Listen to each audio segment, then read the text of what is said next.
Management Office. Chair Huffman, Vice Chair Hinojosa, and members of the committee and staff, thank you for having us here today. We appreciate the legislature's ongoing support of the agency. The Texas Military Department is a unique and operationally complex state agency that manages the largest state military force in the country. State funding is vital for numerous operational, administrative, and sustainment functions. We are extremely grateful for the legislature's strong support of our mission. That said, we are requesting these exceptional items which are based on our long-term needs to support our personnel and maintain our facilities. Our first four exceptional items concern our facilities. The number one exceptional item is our State of Texas Army Revitalization Program, known as STAR.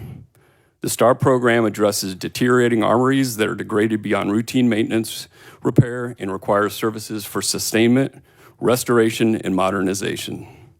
STAR projects primarily address facility concerns categorized as life, health, and safety issues that are a result of continually deferring major maintenance due to resource constraints. For reference, the Texas Military Department has a total of 65 armories. The average age of an armory in Texas is 55 years old. The funding for this program has not kept up with current needs.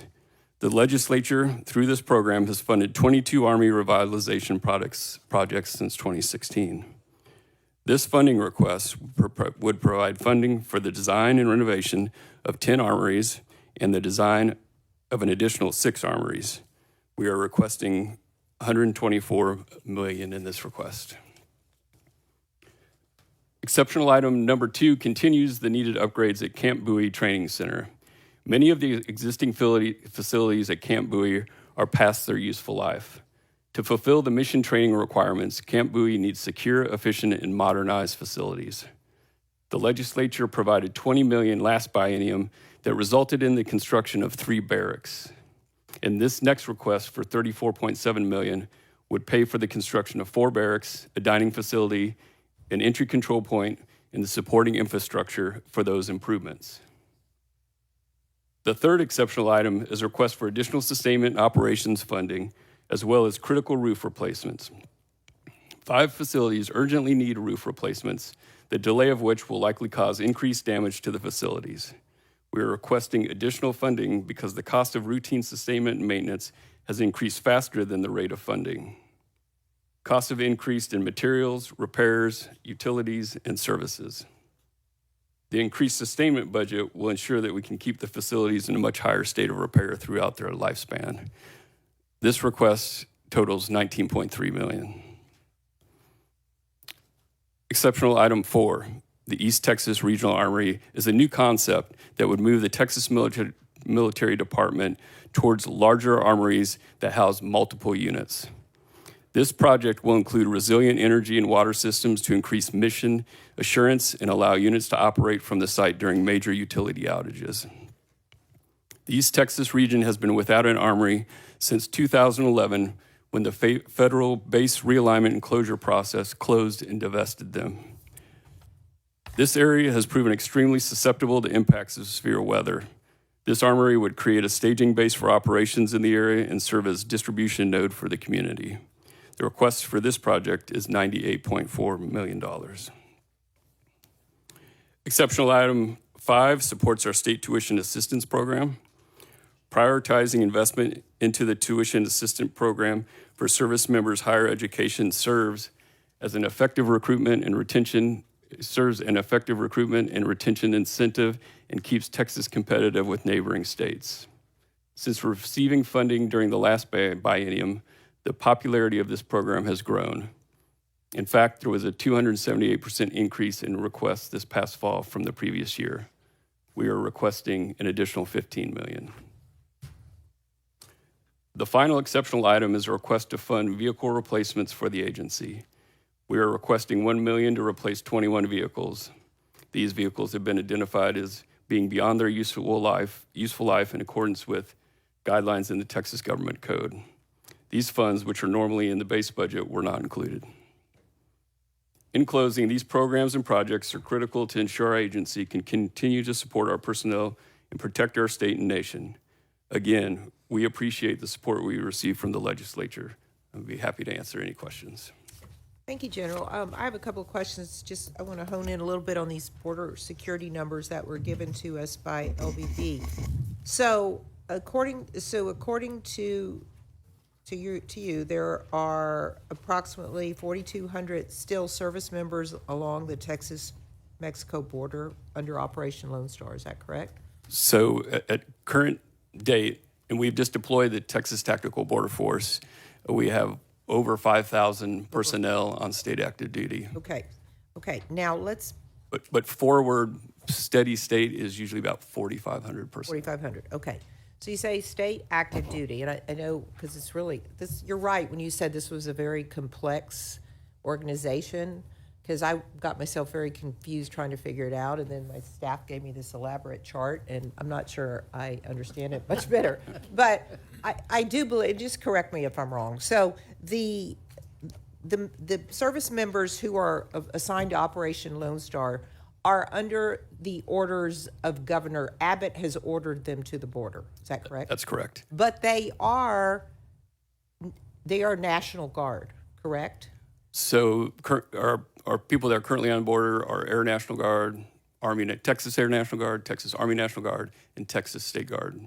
Okay, so there's some state guard there mixed Yes. in as well. Okay, There's about 265 so there's not very many. So the vast majority, though, are National Guard. National Guards. That means they're soldiers, basically. Correct. They're soldiers. Okay, so they can engage in a different way than the DPS troopers. In fact, they're very limited in how they engage with people they confront and so forth. Right? They're under different rules of engagement. Is that correct? They have two different skill sets. So since we're under governor's control, we can, unlike federalized military, we can go apprehend personnel. Okay. But we're not trained for for law enforcement activities and the chain of custody to a jail, et cetera. They're soldiers, right? They're soldiers. Or some of them are trained in mechanics and so forth. Right. Yeah. Okay. Now, but when the governor orders them here, then the state pays for it, correct? Correct. We have to pay for it. So hence the $2 billion and so forth that so that's what we're paying for. That's why it's so expensive, correct? And I'm just saying all this because people get very confused about why it costs so much. Right. But it's because we're paying their benefits and we're paying their salary because Governor Abbott ordered them, okay? Correct? Correct. All right. So what I'm wondering now is now that President Trump is the president and when he orders troops, but I know he ordered Northcom to come down, right? And so that's not the National Guard. Does he have the authority to order the National Guard so it's then under another title?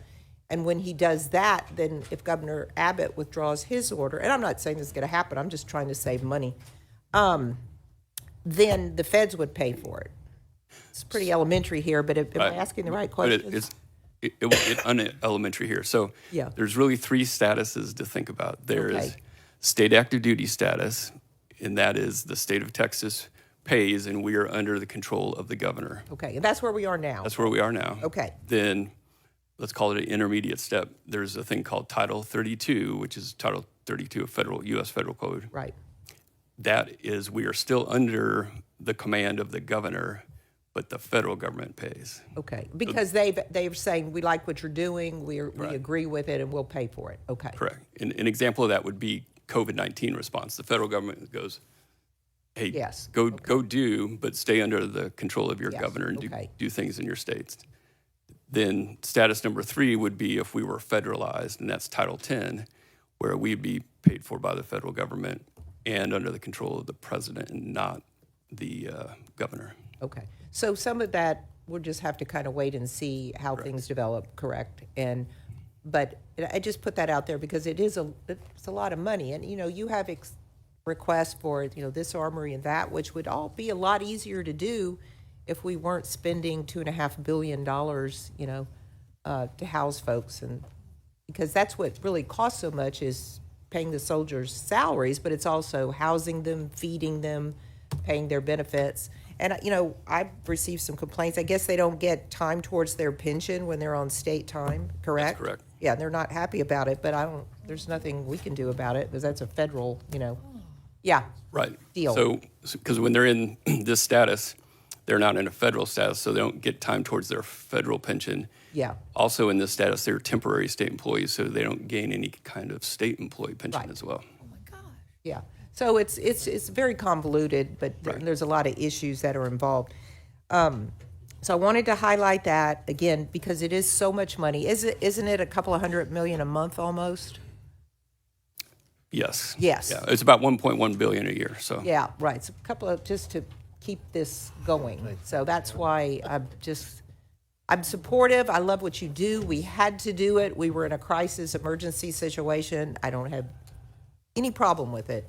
But moving forward, I would like to figure out a way to get the state off the hook for that much money and let you concentrate on some of your other functions and let us concentrate on, supporting what you do around the state with with the rest for the rest of your functions. The other question is this facility that you've built out in Eagle Pass, which I'm assuming wasn't cheap. It looks there's not a price tag here. Do we know how much that cost? LBB, do y'all know what how much was it? I'm going to let LBB answer that.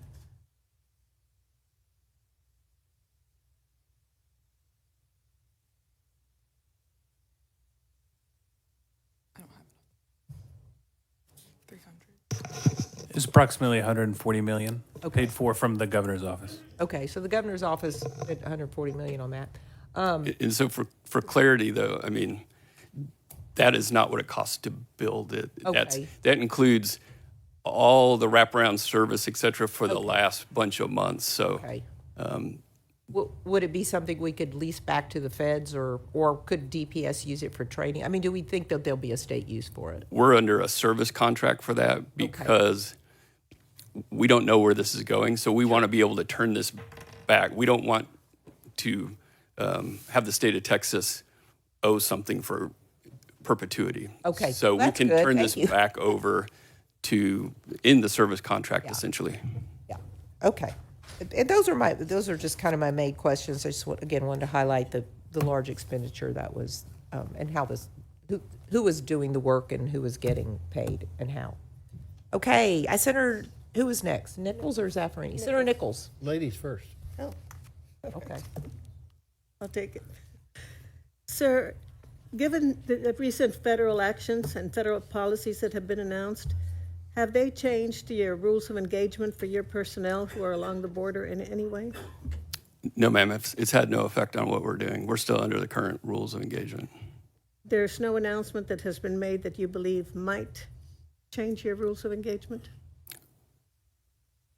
No, I mean, rules of engagement has a different meaning to me. I think if you're saying, will it change our tasks and what we're doing, right now it has no change. It's too early to tell how the border will evolve, but I can tell you right now, under the leadership of the governor, we have our foot fully on the gas and we're not letting it up. We're going to continue to secure this border until he tells us otherwise, so there's been no change. Is your authority limited to the Texas side of the Rio Grande? That's correct. You have no authority across the river into Mexico? We have no authority across the river into Mexico or into any other state. Thank you. Thank you, Madam Chair. Senator Nichols. Oh, thank you, Madam Chair. This had to do, your East Texas Regional Armory.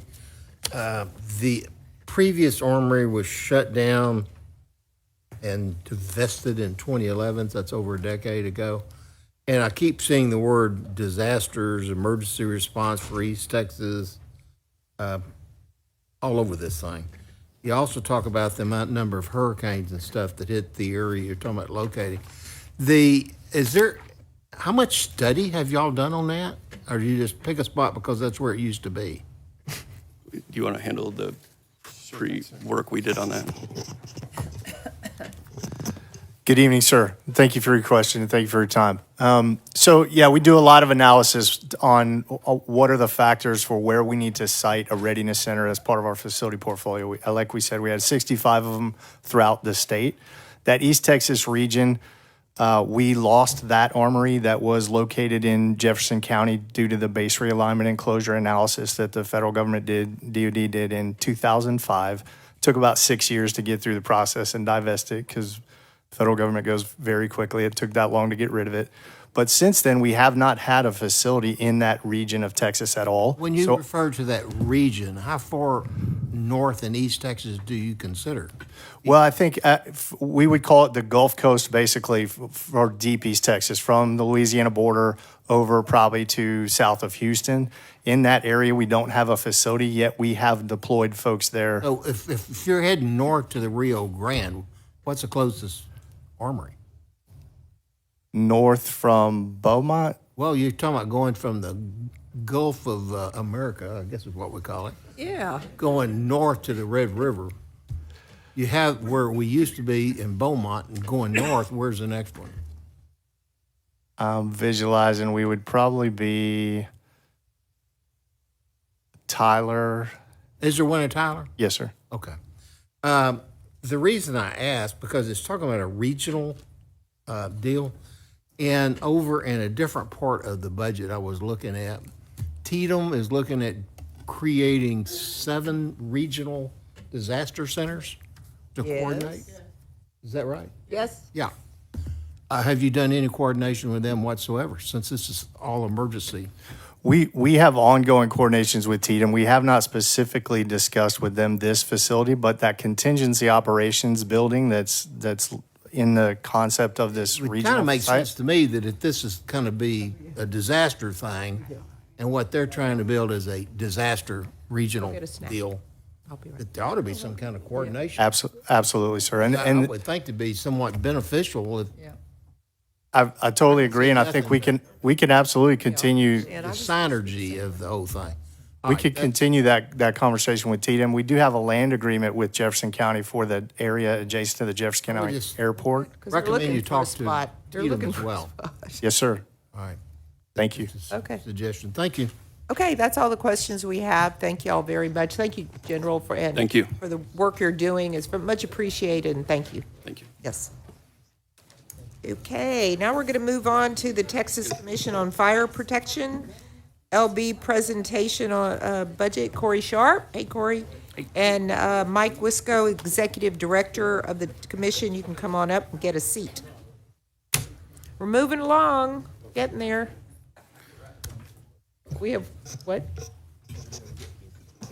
You got a question? Go ahead, Senator Perry. I do for the gentleman that just sat down. Okay. It's really not related to LBB or finances. Okay. Something's come up. Do you control the fire marshals? Do you do